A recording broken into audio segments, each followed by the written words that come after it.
여러분 반갑습니다. 작업환경 측정 10번째 시간입니다.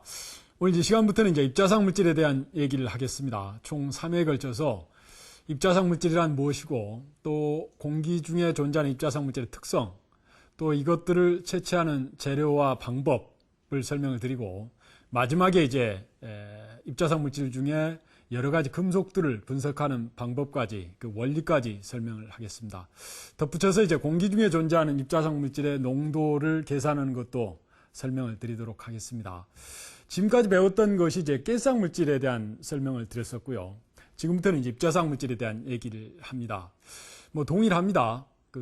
다만 이제 가스상 물질과 입자상 물질의 특성들이 좀 다르고, 또 이 특성들이 다르다 보니까 채취하는 재료나 기구, 또 분석하는 기구, 이런 원리들이 좀 다를 뿐입니다.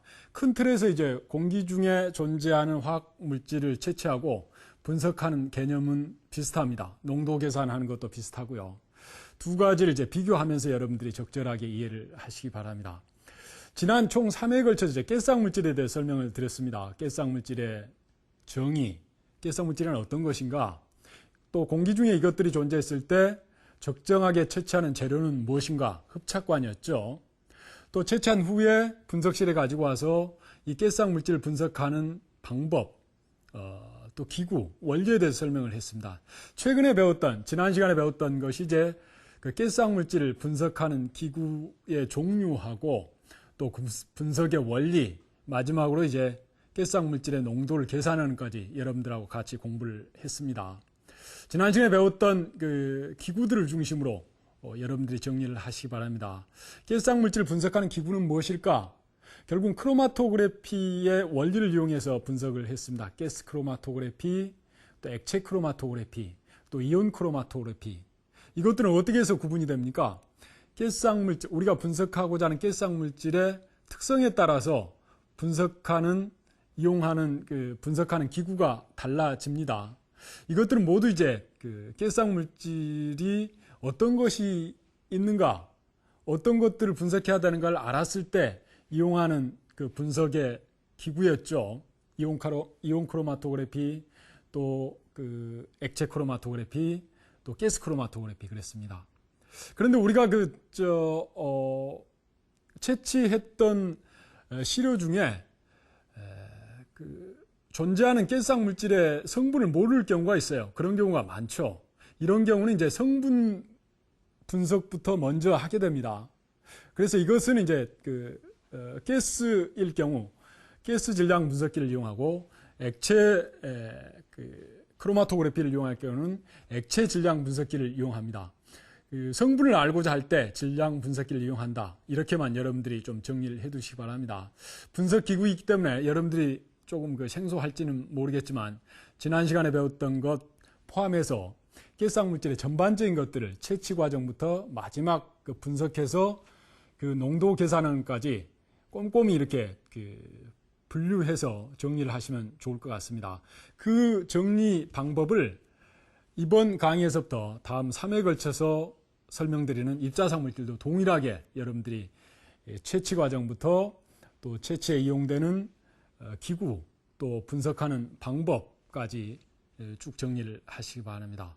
오늘 이 시간부터는 말씀드린 대로 입자상 물질에 대한 설명을 합니다. 오늘 이 시간에 배울 중요 내용을 먼저 설명을 하도록 하겠습니다. 오늘 이 시간에 배울 중요 내용은 크게 세 가지입니다. 첫 번째는 이제 입자상 물질의 정의, 또 입자상 물질의 종류는 어떤 것들이 있는가, 이것들을 먼저 설명을 하겠습니다. 우리 주변에서 흔하게 볼 수 있는 것이고, 또 작업 환경에서는 너무나 빈번하게 발생되는 중요한 물질입니다. 입자상 물질에 대한 정의를 살펴보겠고요. 두 번째는 이제 입자상 물질이 크기가 다양합니다. 아주 미세한 입자에서부터 아주 입자가 큰 것까지 입자상 물질의 크기는 다양합니다. 여기에 또 덧붙여서 또 화학적 특성도 다양하죠. 그런데 이제 우리가 입자상 물질의 크기를 대단히 중요하게 생각합니다. 채취할 때 입자상 크기별로 농도를 구분합니다. 어떻게 구분하는지, 또 입자상 물질의 크기의 농도를 왜 구분하는지에 대한 설명을 하겠고요. 마지막으로 이제 입자 크기와 호흡기계 호흡기에 침착하는 관계를 설명을 하도록 하겠습니다. 여러분들 그 호흡기를 다 이해를 하고 계시죠? 여러분들이 코를 통해서 호흡기 기도를 통해서 기관, 또 기관지, 또 마지막 폐포까지 이것을 이제 통틀어서 이제 호흡기계라고 합니다. 공기가 들어가는 곳이죠. 공기가 들어가서 산소가 우리 몸의 각 부분으로 전달이 되고, 또 우리 몸에서 이제 그 부산물인 CO2가 이제 다시 나오게 됩니다. 호흡기를 통해서 다시 우리 코 밖으로 이렇게 이산화탄소가 나오게 되죠. 이런 산소를 전달하고 CO2를 내보내는 일종의 통로, 이것들 이제 호흡기계라고 합니다. Respiratory tract 이렇게 되죠. 그래서 이 호흡기계에서 입자상 물질이 들어가면은 호흡기계에 어떻게 침착이 되는가, 입자 크기와 호흡기계 침착에 대한 얘기를 마지막으로 하겠습니다. 자, 입자상 물질의 정의부터 하겠습니다. 입자상 물질은 이미 2강이었던가요? 설명을 드렸었죠. 공기 중에 존재하는 화학적 물질들을 특성을 구분한 다음에 이제 물질로 되어 있기 때문에 고체, 액체, 기체가 공기와 함께 섞여 있다. 이렇게 설명을 드렸습니다. 이것들 좀 더 이제 간략하게 이분화하면 공기 중에 존재하는 기체는 가스상 물질이라고 했습니다. 공기 중에 증기로 존재하거나 또는 가스로 존재하거나 이런 것들은 이제 가스상 물질이라고 설명을 드렸었고, 이 부분들에 대해서는 이미 지난 3회에 걸쳐서 충분히 설명을 했습니다. 어떻게 채취하는지, 또 채취하는 기구는 무엇인지, 또 이것들을 분석하는 방법과 원리는 무엇인지 최근까지 설명을 드렸습니다. 자, 나머지 공기 중에 존재하는 나머지 물질이 뭡니까? 액체하고 고체입니다. 자, 액체와 고체가 공기 중에 섞여 있는 것, 이러한 상태, 이것들을 이제 에어로졸 또는 이제 파티큘레이트 매터, 그래서 입자상 물질이라고 이렇게 번역을 합니다. 일반적으로 에어로졸이라고 많이 하죠. 그래서 그 입자상 물질의 종류는 대단히 많습니다. 무엇이 있을까요? 공기 중에 존재하는 고체나 액체류들 대단히 많죠. 여러분들이 이것들을 예를 들 수 있어야 됩니다. 먼지가 있습니다. 일정한 크기를 갖고 입자 형태로 존재하는 모든 것들, 먼지입니다. 주로 공기 중에 고체로 존재하죠. 다음에 이제 퓨움, 잠시 후에 이제 퓨움의 발생 원리도 설명을 할 텐데, 이것들은 이제 고체 물질이 고온에 노출돼서 공기 중으로 증발하고 응축돼서 밀입자의 고체 상태로 존재하는 것들, 이게 퓨움이죠, 퓨움. 그리고 미스트, 액체가 공기 중에 분산돼서 밀입자로 존재하는 스프레이 과정에서 발생되는 각종 작은 알갱이 같은 미스트, 포그, 또 스모크 등등 대단히 많습니다. 여기에 또 이제 바이오 에어로졸, 에어로졸인데 입자상 물질인데 생물학적 특성을 갖고 있는 에어로졸입니다. 이것은 이제 따로 설명을 드리지 못해서 죄송한데, 이건 이제 산업생학 2학년 때 자세히 설명을 드렸습니다. 혹시 편입한 학생들은 바이오 에어로졸을 산업생학 강의 때 검색을 해보시면 그 개념을 쉽게 이해할 수 있을 겁니다. 자, 먼지에 대해서 설명을 하면 우리가 흔히 먼지라고 잘 알고 있죠. 자, 고체 물질이 여러 가지 그 물리적인 공정에 노출되면 공기 중에 밀입자로 이제 떨어져 나옵니다. 여러 가지 제품 생산하는 과정에서 뭐 혼합을 할 수도 있고, 또 뭐 깨뜨릴 수도 있고, 분쇄할 수도 있고, 또 뭐 그라인딩 할 수도 있고, 여러 가지 뭐 공정이 있습니다. 이 공정에 고체 물질이 노출되면 작은 밀입자들이 공기 중에 떠다니게 됩니다. 공기 중으로 분산되죠.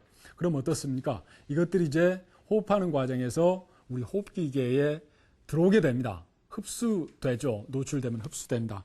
이런 것들이 이제 먼지라고 정의를 합니다. 그냥 뭐 여러분들이 일반적으로 이해하고 있는 그 개념으로 여러분들이 알고 있으면 되겠습니다. 다음에는 퓨움입니다.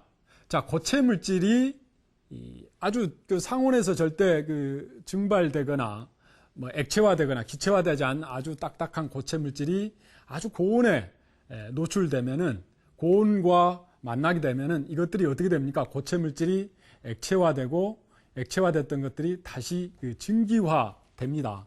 증기화되면은 고온에 그 노출됐기 때문에 이 증기화된 가스 상태가 아주 고온 상태란 말이에요. 그런데 상온으로 이렇게 노출되면 어떻게 됩니까? 온도 차이가 급격하게 발생이 됩니다.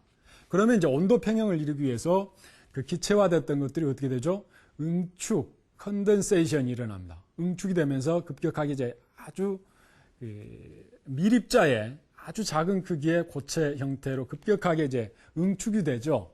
이 상태를 띨이라고 합니다. 다시 한번요. 고체 물질이 고온에 노출되면은 액체화 되겠죠. 녹습니다.